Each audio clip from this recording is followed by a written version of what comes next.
Hey everyone. Right, uh, I'm going to talk about something that's been sort of like triggered. It's everything gets triggered, you know. Everything's a trigger. But yeah, it's sort of like how I've coped with understanding myself and understanding what triggers do. Now, thank you, Mrs. Scooby. Thank you so much. It's you that's actually triggered this. But yeah, thank you so much for opening up and telling me your story. Well, story, not story, experience. You know, I hate it calling it stories because it sounds like it's made up. Um, so I do apologise. I don't mean to call it a story. It's your experience. You know. Um, yeah. Wow. Wow. Man, that. Oh, he come worse off, didn't he? Ouch. Bloody hell. Yeah, oh, yeah, but yeah, when fight's been triggered, you know, watch out. You know, yeah, I shall start off um, by saying triggers. Um, Everybody has them, you know, and your body has a response to negative ones. And this goes back to prehistoric times, you know, or even beforehand. You know, it's just an evolutionary thing that's ingrained into our genes. Fight, flight, or play dead. You know, survival mode.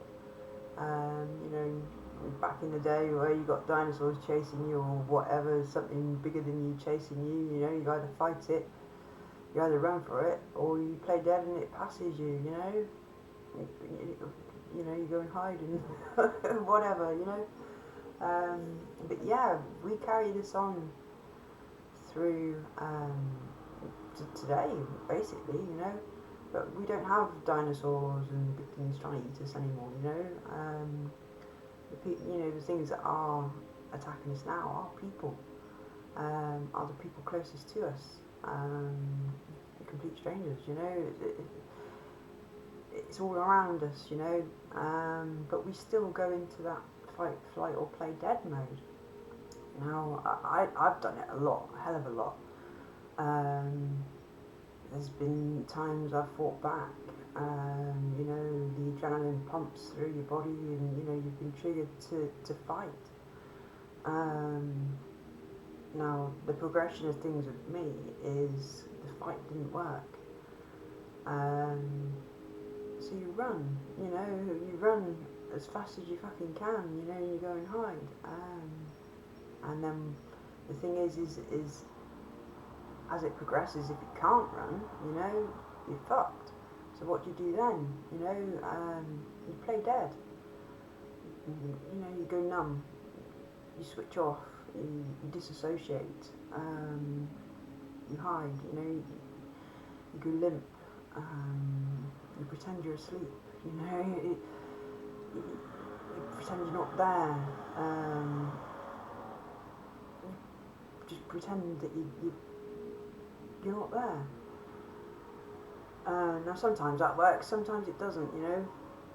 Now if it doesn't work, this is where I think suicide comes into play, you know, and the play dead goes even further.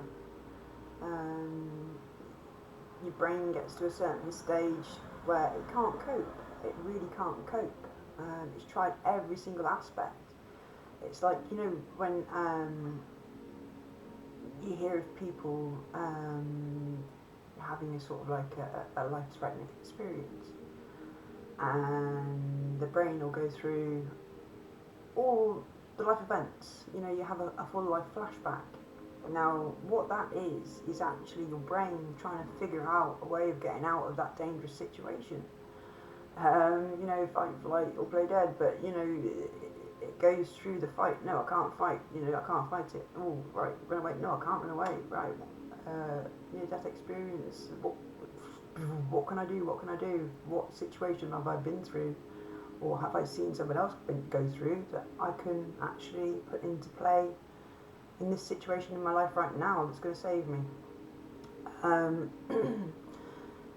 now I think sort of like when you're going through abuse for such a long time, it's like a slow progression of that. Because you try your best to make things, all this horribleness stop. You try your best, even though you could be the most perfect person on this world, and do everything right. But in the eyes of a narcissist, it's all wrong. You'll never please them because they keep moving the goalposts, and that's what fucks your head up. So you've gone through your fight, flight, play dead, and then your brain just kicks in like, I've tried everything. What can I do now? For me, and for a lot of people, the last thing is actually to be dead. That's the only way that we or our brains have got to the stage where, well, there's nothing else that we can do. We've tried fucking everything that we know that we can possibly comprehend, without outside input. Even sometimes with outside input, even that's bad, so it makes it worse. You have these narcissists that have the narcissistic friends, that back them up, it's or people that don't want to admit that, things have been going on because it infiltrates them as well, so they won't stand up and give you validation on things and help you out because it brings them into it and they have to question their own motives and their own sanity and their own lives, so it's a big mess. So when you're stuck in that situation where you've got no way out at all,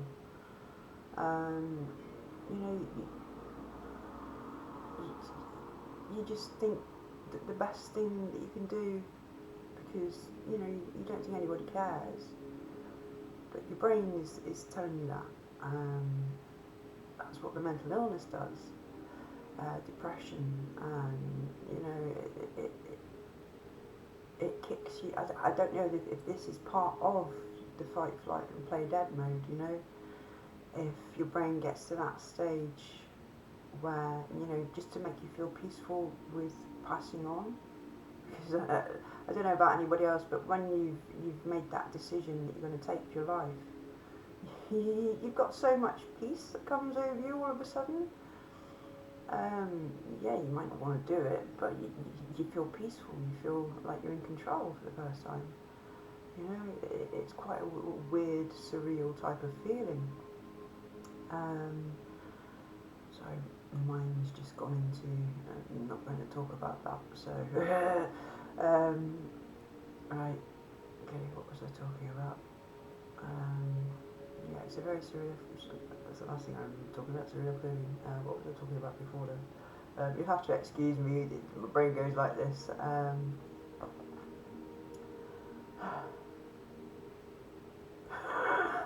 Fight, flight, play dead. Hello, my name's Carolyn. I'm here today to talk to you about something, but I forgot. But yeah, this is part of the mental illness. Your brain shuts down. Part of the trauma, your brain shuts down. But yeah, there we go. I think the depression basically tells you that you're all by yourself. Nobody likes you. Nobody cares.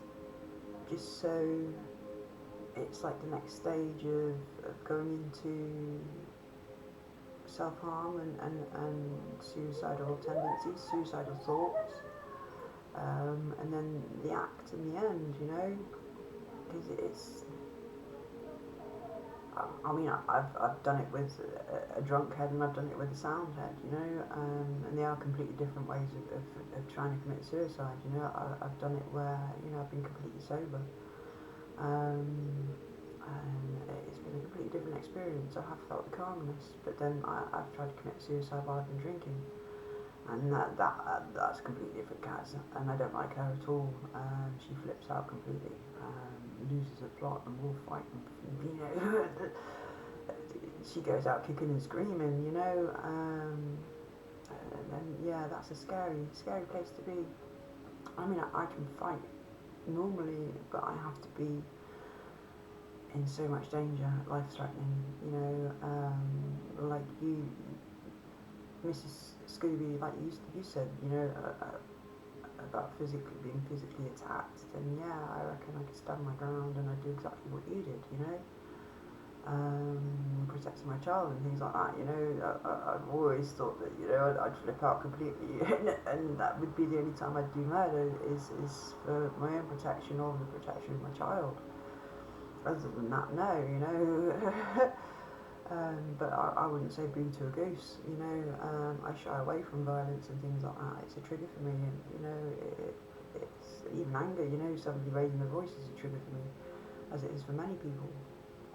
But yeah, my theory is that where suicide is concerned, that your brain gets to such a level where it just doesn't know how to stop the pain anymore, and the only way out for it to stop the pain is to take your life and stop the actual process of the brain, and the depression and the coercive, the toxic behaviour, the conditioning that you've had, all that mounts up in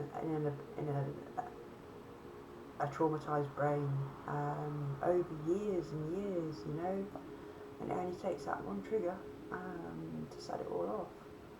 It's like, oh, it was only, it's like I was only saying hello, but yeah, you might only be saying hello, but yeah, it's still a trigger. Your name popping up on the screen is a trigger, the sound of the phone going off or a message coming through is a trigger, spotting somebody from a distance is a trigger, a smell, a certain taste, a certain touch, it goes on and on. The list is endless. It all depends on what your trauma is and what's in your life. And even like I've said before, names can be a trigger. It's daft. It's your brain trying to protect you from the harm that you've been caused through other people. And your brain doesn't believe that you're a good person because people have been preconditioning you to believe that you're not a good person. Now, I had a practice that I had to do through therapy, basically to write out everything that I value in a person, in a human being. Kindness, love, happiness, generosity, all the good stuff that you'd expect in a nice human being that you could actually love and actually get along with, would happily have as a friend, and a loving friend or a partner even, and you write all these things down, and then what you do is you write everything down that you're good at. Even from making a brew, I'm good at making a great cup of coffee, or something like that. Even daft, stupid things, even the little things, I'm good at writing letters. My handwriting's nice, I've got lovely handwriting. My hair's nice, or I've got nice teeth, my eyes are nice, I've got lovely colour eyes, or, pick out all the good stuff, all the things that you can do, all the good things about yourself. Pick out all your core beliefs. Pick out everything about yourself, what you like, what you dislike, and then you actually go through and, right, well, if these are the things that I don't like about a person, do I have these values in myself? Okay, well, if I don't, then I'm not a bad person. Now, I like a nice, kind, loving person. Alright, I wrote down that I'm a nice, kind, loving person. Okay, well, I could love that nice, kind, loving person. I'm a nice, kind, loving person. I should be able to love myself because I am a nice, kind, loving person, and I do deserve love on all aspects, even if I haven't been getting it from the sources that I've been around.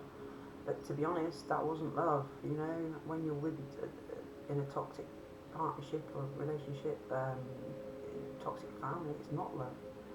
It's just a version of abuse that they call love. They disguise it as love. And you're being told all these things, and you come from these line of people or whatnots and all that, and you do feel that you're just as bad as they are, that you are whatever they say that you are, and you're not. you're not at all. You're something completely different. But once you list down exactly the sort of person that you are, you can see it there black and white in front of your face, and you can't deny it. And that's when the penny drops. It's like, okay, well, yeah, I could love a person like me, so why can't I love myself? It's all the preconditioning and all the other people's in your ear, making you believe that you're not worthy, that you're less valuable, that you're a failure, and you're not. You're not a failure at all. In fact, like I was saying in my comment, you put your abusers in your shoes for 10 minutes and they would be wanting to blow their head off in seconds. They wouldn't be able to cope with all the stuff that you've been through. Not in a million years, and this is what happens when you go through things like that. This is a progression of how the brain works. It's not abnormal to feel suicidal, to have mental health issues. It's not abnormal to self-harm. It's not abnormal at all when you've been through what you've been through, the abuse, It's not abnormal to take drugs to escape, or to drink to escape, or to clean and to have OCD and things like that, There's all sorts of different aspects. People cope with it differently. I mean, even narcissists have triggers, Our kindness triggers theirs. It triggers them into, kicking off and yeah, it's like chalk and cheese, black and white, yin yang. Narcissists and empaths, good and evil, put it into whatever aspect that you want. This is how it goes. yeah. But it's once you realise that for me, for being the person that I am, to be kind and caring, you have to go through these traumatic experiences to learn how kind that humans should be, And I know there's got to be an easier way than doing it through getting traumatized and abused and whatnot, through your life to become an empath, to become caring enough to love people, and to love yourself as and the rest of the world. It's got to be something simpler. And to be honest, I really do think it's because of all the toxic influences that surround us constantly. Brainwashing us into believing that we're not decent people. When deep down we are. You look at your core values. You see how kind you are, how nice you are, how much you respect other people in the world. I mean, you'd give somebody else that love, that's like you. So it's just natural to give it to yourself. Don't feel guilty for what you went through. It wasn't your fault. Nothing's your fault when it comes to abuse. It really was not your fault. You're not to blame. You did everything that you could to make that situation better, I'm sure you strived so much, like you do in those sorts of relationships. You have to, and it's just a complete head fuck that you're not making any headway of anything, even though you're being the nicest person that anybody could possibly want, You're still not making that headway, and your brain melts. It can't cope with it. It's well, mine does anyway. I know a few other people that it does too as well. But I mean, there's things that can stand back to childhood. But there's even stuff from adulthood. You might not have gone through trauma as a child, but you might have been subjected to narcissistic behaviour in a relationship, or something like that, friendship, and that can still affect you over a long period of time. It's not just overnight that this happens. It is a long time. I mean, how long does it take a baby to walk, and talk? It's the same sort of thing, when you tell somebody something over and over and over again over a certain amount of time, they start believing it. You start believing that you're worthless, and you know you're thick and you're stupid and you don't deserve this, that, and the other. You got no friends, nobody likes you. You know you're fat, you're thin, you're black, you're white, you're green, you're purple. You know you're gay, you're straight, you're bi, you're pan, you whatever sexual you are. It, it's horrible. It really is. You know, and people get confused enough as it is. And when you're getting lied to and being taught something when it's not right, you know, and you've got nothing there to verify it with, however else are you supposed to learn, you know? We learn from example. You know, even from babies, as soon as we come out the womb, we're learning. Well, even in the womb, we're learning. You know, we're paying attention to sounds, you know, vibrations, from a very, very early age. But yeah, you get born and you're into this world, and straight away you're learning the behaviour of your parents or who's around you at the time. Um, so if it's toxic, there's nothing you can do about it. You know, when you're a kid, you can't escape that. You can't be blamed for that as you go through your early childhood. You know, even on both sides, you know, you can't really blame a narcissist. You know, it's how they was raised. They don't just become a narcissist overnight. It takes a long, long time. Black and white, you know, it's one of those, yin yang, good and bad. But I do believe that a lot to do with the suicide is preconditioning, you know, to believe in the beliefs that you're no good, you're not worth it. Mixed with obviously the fight, flight, or play dead, it's escalated and evolved into people taking their own lives, just to stop the pain, stop the danger, stop the hurt, you know. I don't know if that's true, but that's just my theory. It seems to settle right in my head, and you know, it makes sense to me. So, you know, it's in our genes. It's just that we've evolved into a different society now. We're not being chased by dinosaurs or, you know, big monsters or whatever. We're just being bombarded by toxic people, and yeah, it's making us want to kill ourselves, unfortunately.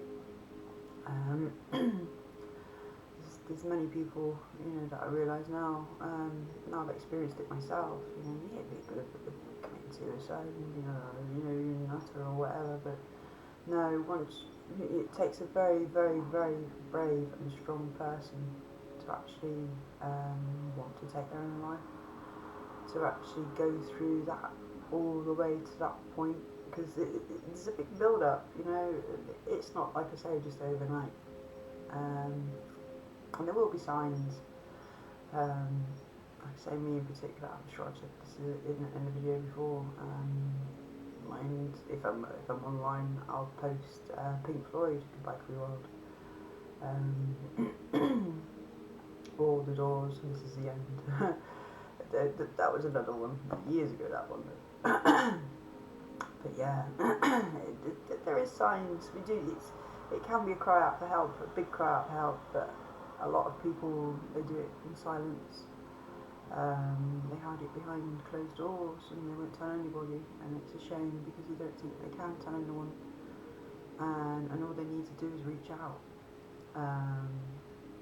But it's that reaching out that your brain tells you that nobody will be there if you do, you know, because you've tried so many times. And having the right person there at the end when you do reach out, you know, it makes all the difference. But yeah, Mrs. Scooby, sorry. Your partner, yes, very wise person. About telling you that you have to go through what you've been through to be who you are. You know, you wouldn't be who you are if you hadn't been through all of that. And if you like the person you are, then, or like the values of the person that you are, you know, that's when you start having a bit of self-worth. You know, you start moving forward then, you start healing, you start believing compliments and things like that, you know, because I bet you're like one of these, you know, somebody gives you a compliment, you know, just accept it, thank you, you know. Yeah, I never used to be able to take compliments, you know, I'd shy away, and I'm like, taking a piss, you go away. No, you know, I'll take a compliment now, you know. Um, it's like, well, there's so many different aspects. Um, I don't know where my train of thought's gone now. I'm too busy on compliments. Thank you. But yeah, believing in yourself. I know it's difficult, and it will take a lot of self-belief.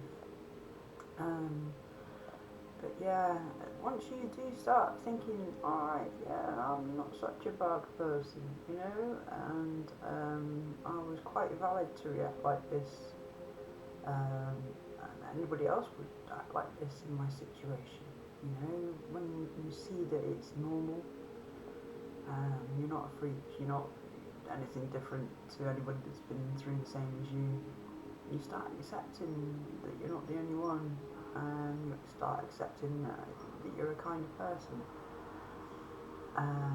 you know, and that there is a hope, very much so. There is a big light at the end of that tunnel, and I know at times it's very difficult. I mean, 3 years ago, I would never, ever, ever, ever, ever would have thought that I'd be talking like this. Have self-love for myself, you know, I used to self-harm, I used to cut myself, I used to pick, I used to do all sorts, you know. You just go out and not care what happened to me, you know, no self-respect whatsoever.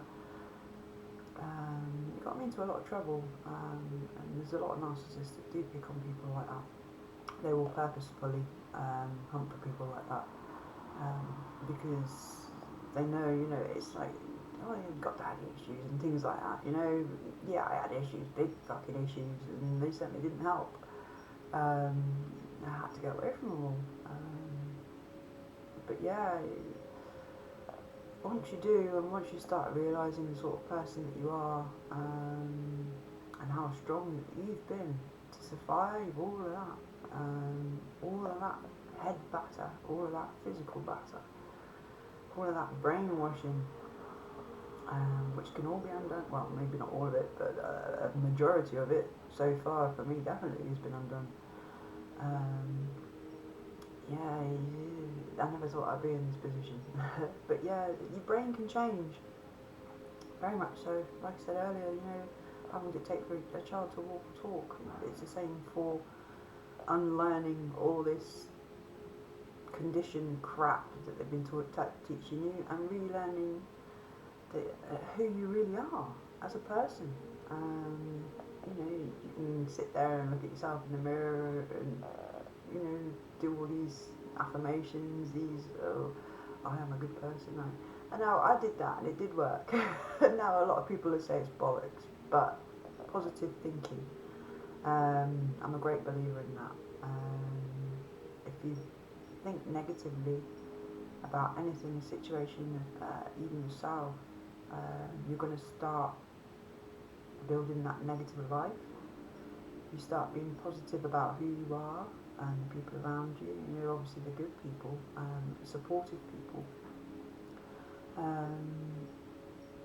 It's easier when you start thinking positively about yourself. Even a day, you know, even if it's a rainy day, oh, look, beautiful universe, you know, oh, not like, oh shit, it's grey outside, pissing down rain, oh, what a lovely universe, you know. I had to change the way I thought about things, even the negative aspects, you know, change it to positive. So, oh, I hate this about myself.